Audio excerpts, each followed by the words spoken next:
Hi guys, how are you? Welcome back to my garden. Today's video is a follow-up video. I've already announced in my previous one where I planted some corners. The variety is called Midwinter Fire together with you. And in today's video, I want to take the time and underplant those corners because it is a perfect time of the year to focus on winter structure into your garden. Everything here is cut back. So this year I haven't made a video on how I cut back everything in my garden because I did it last year. And if you are intrigued, you can just scroll down back in my history and you will find a video about it. But I think planting is more interesting, and this is really what I want to focus on today. I found something amazing to underplant shrubs. It is Mondo grass. It is not really grass, it is a grass like perennial. It has an amazing winter structure because it is evergreen, or in that instance, it is pretty much ever black, because if I'm going to show you those grass-like leaves in a moment, I think you really understand why I'm so excited about them. So how I want to structure today's video is, first of all, I want to take you with me again to the back of a garden and show you the area within brand new corners and where I want to plant, show you already those Mondo grasses. And then I really want to take a moment to fill you in about some key details about those specimens, plant together with you, and then towards the end of the video, I already hope for at least a little bit of an impact because the plants are still quite small, but they will definitely bulk up. So I'm really excited to take you with me in the garden today again. Guess who's with us in the garden? Obviously Alfie with her stick. So if I get it, I get it. I'm gonna throw it. I hope it won't be too bumpy now. And there she goes, right into the direction where I'm gonna take you now. So this is the back of a garden, and you see I cut back everything. My God, what a blank canvas, isn't that? It's kind of intriguing. This is the new perennial border, which is actually 2 years old, so it's not that new. And every year I'm kind of like, oh, do I want to introduce something like a shrub or something that brings a little bit of a height? But then I'm like, you know what, I really love it in autumn, so maybe not that. Maybe that stays as it is, because here I do have a couple of different things for interest. I've got some elders in the back, I've got some roses, I've got my yew sphere, and then obviously these brand new corners here. They are so fantastic. And what I did, by the way, I really ordered 4 more of those online, plus another thing where I couldn't resist. So there will be more shrub planting on the way, and I will put the other 4 on this side here. So it is really flanking both sides of the gate, and I think that would be fantastic. I've already prepared my wheelbarrows, so this is what I'm going to plant today. I'm going to give you a closer look, of course, once everything is in the ground again. So this is Mondo grass. I already had an eye on it for quite a while. I ordered them online because none of the garden centers here carried them, and basically I ordered a couple of them, as you can see. But you really need to plan big when you use these, because they don't spread out like some of the asters, for example, would. You really need to have a good ample amount. So all I need for today's video basically is like my shovel. Somewhere in here there is my kneeling pad, and as a starting fertilizer I always use organic bone chips. So if I just get in there, this is how they look like. They're just fantastic because they break down to nitrogen and really do all the goodness to the plants. As you can see is, in my last video, I used a lot of snowdrops here to underplant the corners, and we had some really cold temperatures, which basically, well, that was it for my snowdrops and also for my iris, my spring iris in the front garden. They were just in bloom for maybe 2 weeks this year. Very short, snowdrops flowered very long, so whatever. I'm happy that I really took all these clumps from the hedge where they were really tucked in and hidden very well. So this is going to look fantastic. And what I want to do is really, in between all these gaps here where there are no snowdrops, I want to have some blobs and drifts of the Mondo grass. Look at these stems. I honestly love them. I can't believe that I really love something so fire engine and orange. Is really out of my color palette normally, but I'm really happy about this. So what I'm going to do now is take a Mondo grass, make it comfortable for myself, and give you all the key details about the specimen if you want to plant it in your own garden. Before they will find their way into the ground, as always, I just like to take the momentum and give you some information about these plants. So if you are interested about introducing Mondo grass to your own garden, these information might be quite valid for you. So first of all, before you plant anything into your garden, the first question that pops in your mind is like, why? What can I expect out of these plants? And for me, the reasoning is quite easy. So if you look at my back, everything is cut back. There isn't a lot of interest right now this time of the year. The bearded iris are already coming back. Then there are some of the grasses, the Calamagrostis grass is always very early in the year. But then there's a lot of barren field, and I think that they will be just wonderful for interest and as an amazing underplanting. They are evergreen because you can tell they look fantastic at this time of the year right now. And I feel that because of this really dark, mysterious color, they will look really pretty in combination with the white snowdrops. When I shopped them, the online shop also said that it might be a good idea to combine them with cyclamen coum, where I thought this might be really wonderful too. Some white or pink cyclamen coum might be really beautiful with these. And the next reasoning for me is that they are ideal for underplanting because they thrive best in partly shade and they can even tolerate shade. So the ideal plant to underplant some shrubs with, and it is supposed to work fairly well because they can cope with root pressure, which is also important if you want to underplant your shrubs in the garden. So looking at the individual plants now, in terms of height, they are not big whoppers. With the flowers, they will grow in between 20 to 30 centimeters in height, which is 8 to 12 inches at most. So without the flowers, if you just look at these like grass-like foliage, it will be half of the size. Speaking of the foliage, this is a grass-like perennial, so it is not actually really a grass. Towards the center, they are green, and then as these leaves mature, they really get beautiful dark, as you can see here on the specimen.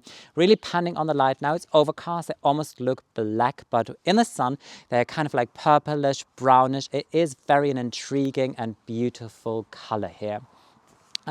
When some of those leaves dry off, as it happens here, you can very easily come in with a pair of secateurs or scissors and tidy the plant up. I normally don't really do, but if you grow it in pots, for example, which works as well, then I think it is definitely worth it to make sure that it always looks neat.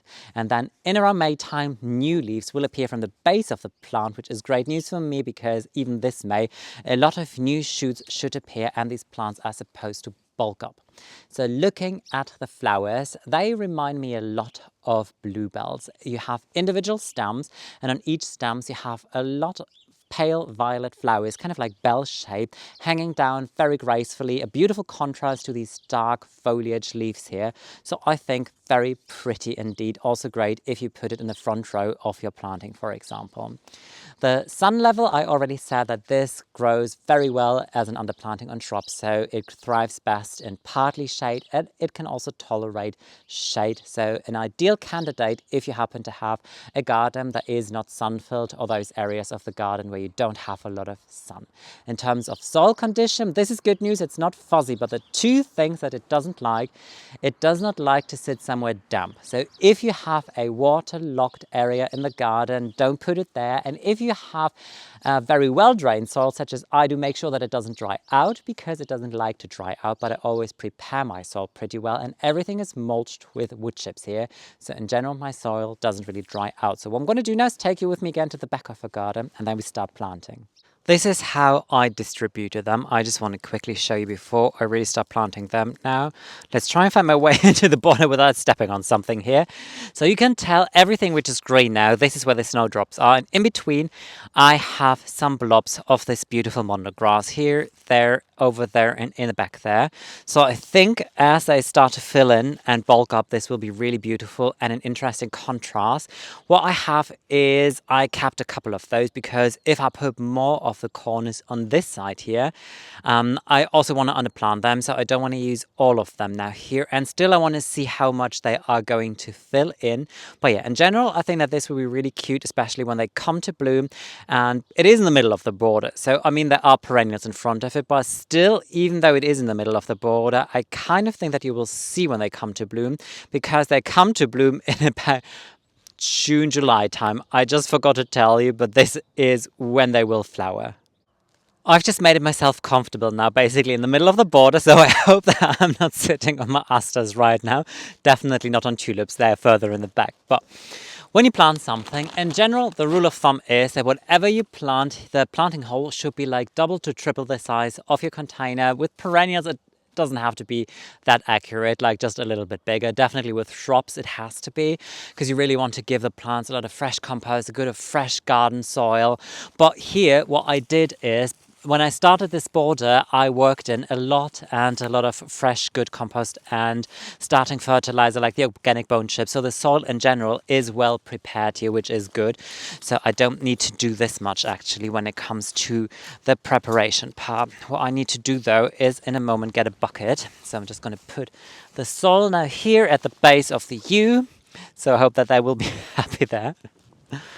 And you can tell if you look at the soil, maybe in a moment you will see that it really is a mixture. You can tell that there are parts where it is a little bit yellowish because it is just a very sandy soil. This is just natural for the south coast of the Baltic Sea. But then there are big patches of like dark soil. So this is where I came with some good fresh soil when I prepared this entire area. So what I do now really is just have a hole pretty much in the size of the container here because I'm not going to put fresh soil in there.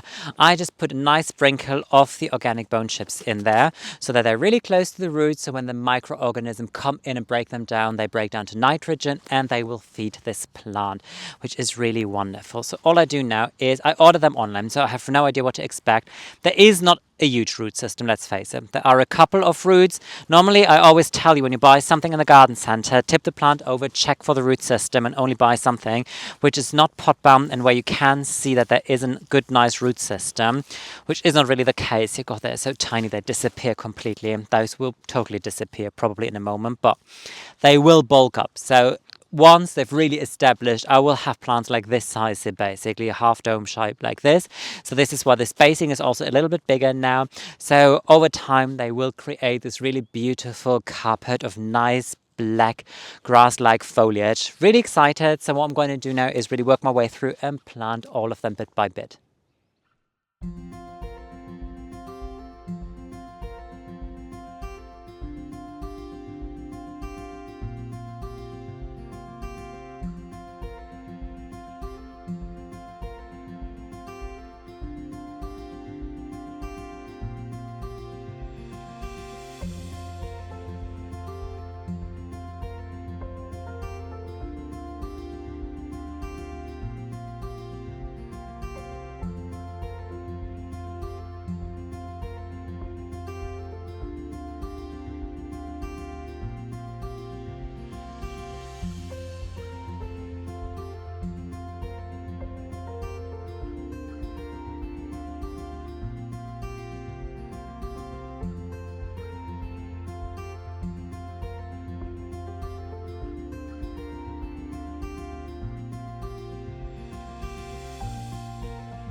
I'm afraid that this is not so much of an amazing before and after impact video. I kind of saw it coming, but now I'm like, oh, they totally disappear because they are still so small. I really have to give you a closer look at them, but I know that they will bulk up and I know that they will grow in and eventually they'll be bigger. So I know that in a year or two from now, they will definitely look a lot nicer. But I really think it is just a nice contrast, especially now this time of the year, having like this really beautiful fiery stems from the corners, then having still the green grassy like foliage from the snowdrops and now the black accent here. So I still think it will be amazing, and obviously as the year progresses and I will do my garden tours, I will also show you how they are doing and hopefully that they will really grow in and that they will look really beautiful. Before I'm going to call it a garden day, there are still two more things that I want to talk about Mondo grass, and maybe you already saw it while I was planting them. So the first one is, how does Mondo grass actually spread? Because two of the plants already started it.